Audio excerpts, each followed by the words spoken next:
First News with Keeler in the morning on WIBX and WIBX950.com. Andrew has an interesting story from over the weekend. You were in New York City. Yep. And to drive around, instead of taking a yellow cab, you took an Uber. Well, we walked a lot, which was unfortunate for me and my legs. But well, it's good exercise. No, it was good exercise. But on the way home, we went from our hotel to Grand Central Terminal to take the train back to Poughkeepsie.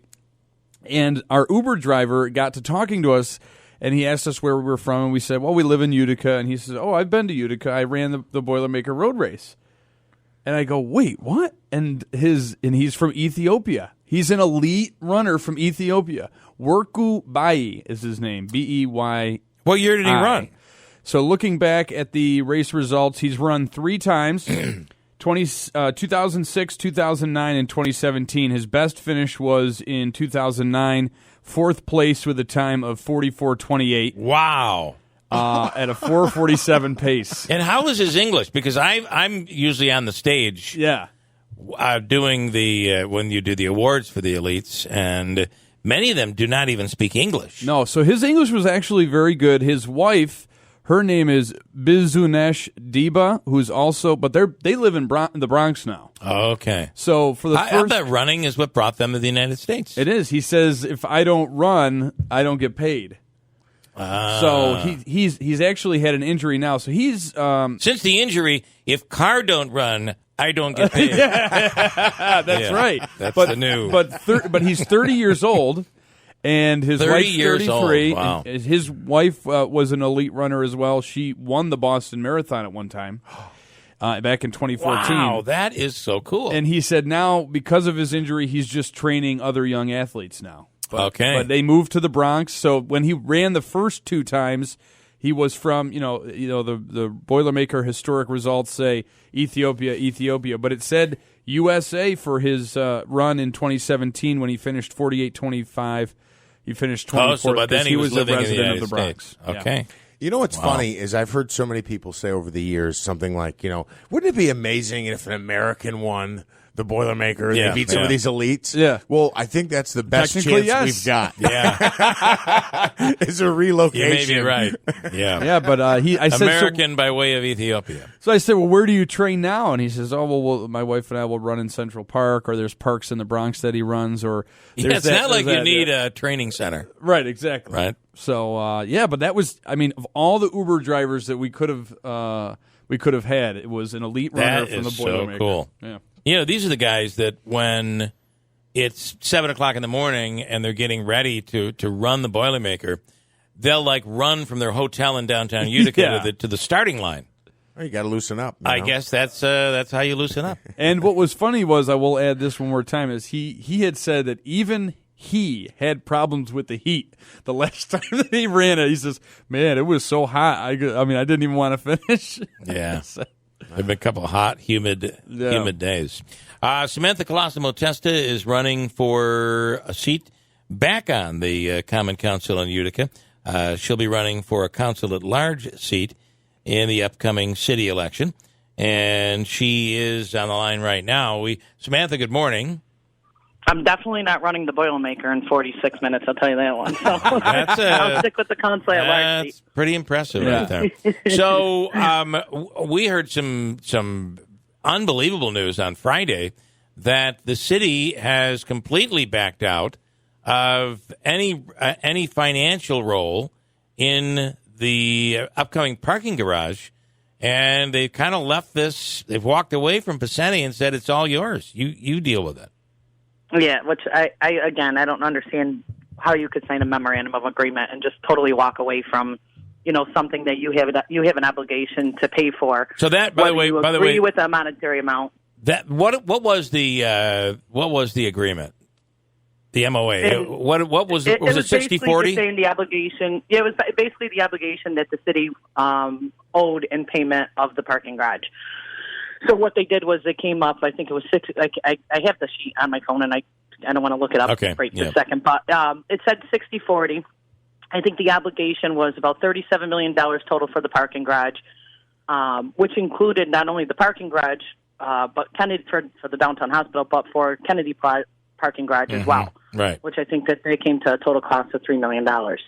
And then they were looking at state grants to help pay for the total cost. So I figured it out. I think the cost was maybe three to five, I can't remember, depending if they did 20 or 30 years on the loan. Okay. It was anywhere from $300,000 to $500,000 for a payment to the parking garage, which also included Kennedy Plaza parking garage. And now, where I found it, right? Funny when they were talking about the conversation that the city put that obligation for it. They were already obligated to pay that anyway, so they did no favor by, And what I read in the county executive's press release was that he's the one that requested that change. The change of the $3 million for the Kennedy Plaza garage to the downtown hospital. Mm-hmm.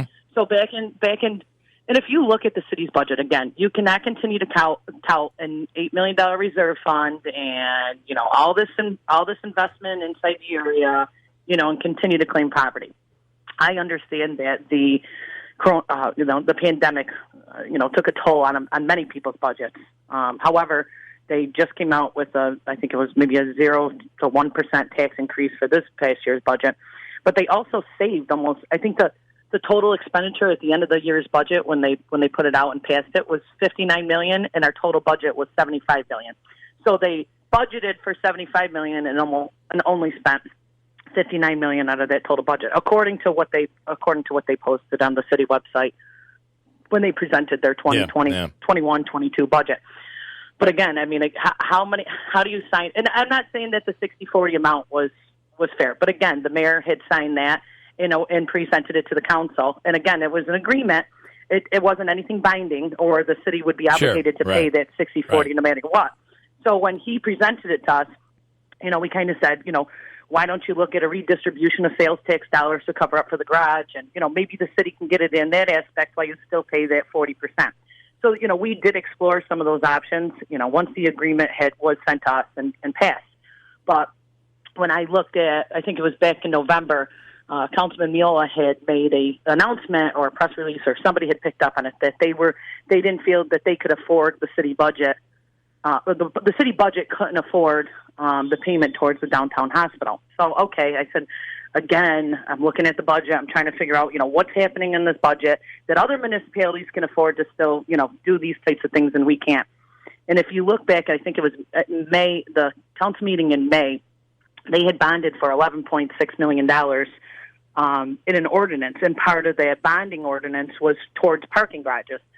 So again, I mean, you've known about this obligation for 4 years that you could possibly have to pay the county for a downtown hospital garage that, you had claimed to fame. I mean, you have let's look at the downtown hospital. And again, I don't want to get into the ins and outs of whether people agree where it's supposed to be or where it's not. But you had, a gentleman by the name of Steve Wynn donate $50 million inside the city that, yes, he's here from, but is making up that obligation, and we can't even spend $300,000 a year towards a parking garage that benefits the residents in our city. Not only towards the cost of the whole entire hospital, but it just doesn't make any sense to me. And it's kind of embarrassing that here we are 4 years later, and the city just decides to walk away from it. To me, if I was anybody in this city, I would never make an agreement with anybody. Let's just say the mayor had, according to Tony Pacini, the mayor had said, "Listen, I just feel like the common doesn't have the appetite for moving forward on this project." Now, the problem with that is, so that's basically saying, "Listen, it's the council. I can't control the council." I'm only able to control the council on term limits and pay raises. And my raise, yeah. That's where I control the council. Everything else. And this is the funny part to me. So back in 2017, he went and signed a memorandum of agreement with County Executive Presenti and then sent it to us. So why is it different now that you can come up with an agreement and see that that's something that the council would be interested in signing? So he wanted it to be in the limelight when it came to signing the memorandum of agreement, and now he wants nothing to do with it. So again, I mean, you can't continue to say it's okay for me here, but it's not okay for me there, and that's really what it's coming down to. Now, this obviously is a different council now than when you were on the council when this was signed. What was the appetite of the council then? It was 9-0. I mean, there's still three or four people on the council now that were on the council when they signed it in 2017. So I don't know if somebody's, just saying, I'm putting my foot down, because let's be honest. Somebody says jump, everyone says, let me know how high, instead of questioning what's really going on. And that's where I get frustrated, and I'm kind of like saying, maybe you shouldn't say things unless you understand totally what's going on. And when I didn't listen to the interview on Friday, but somebody had messaged me and said, did you hear what happened? And I said, no. And that's kind of when I started putting the pieces to the puzzle. I started talking to somebody from the county, started talking to somebody from the city, and I'm like, well, how could the city say it's okay for their obligation for a Kennedy Plaza parking garage when it was already in the initial agreement? I mean, you're like saying, oh, I gave you $3 million, even though I was already obligated to already do that. That's not how things work. You know what I mean? And you just have this huge, giant structure in the middle of downtown Utica now with, the city not making any type of effort to even put in any investment. Well, and Nexus, the Nexus won't come from there's the city no investment there either. But there are major benefits. All of a sudden, this just didn't happen. All of a sudden, people are investing downtown.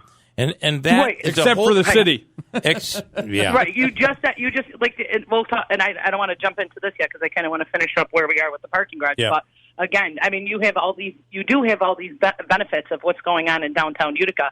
I mean, and has the county asked for any obligation towards the Nexus Center? I mean, have they asked for any obligation towards the auditorium where, everyone colors are the Comets colors and everyone's touting everything that's going on, but yet you're really, truly not making that investment to what's going on in your area. Well, what you're referencing there are the Comets colors. The mayor's political signs were green and blue, the Comets colors. Right. I mean, again, you're talking little things here and there. Yeah, but again, somebody that's worked on 8 city budgets, I kind of find it really hard that they can't afford it when they just bonded for $11.6 million in serial bond ordinances, which I find bizarre because they're getting $60 million. So why wouldn't you wait to see what you could spend that money on? It's just, it's just again, the never-ending cycle of just flying by the seat of your pants and seeing what's working and what doesn't. I have 1 minute. We have 1 minute left. Somebody said to me over the weekend, and I thought it was an interesting, it kind of got my attention. The person said, the city's not paying anything for Nexus. How much of a benefit does the city get from having the hospital downtown? Because they gave up property tax revenue. And the other thing is, they said to me, the person said, look, if they were going to build the hospital in New Hartford or in Yorkville or New York Mills, do you think they'd be billing New York Mills to put it there? It's touted as a regional asset. Why should Utica be have skin in the game? I think that's where the county takes the responsibility of taking that certain percentage and putting that in there.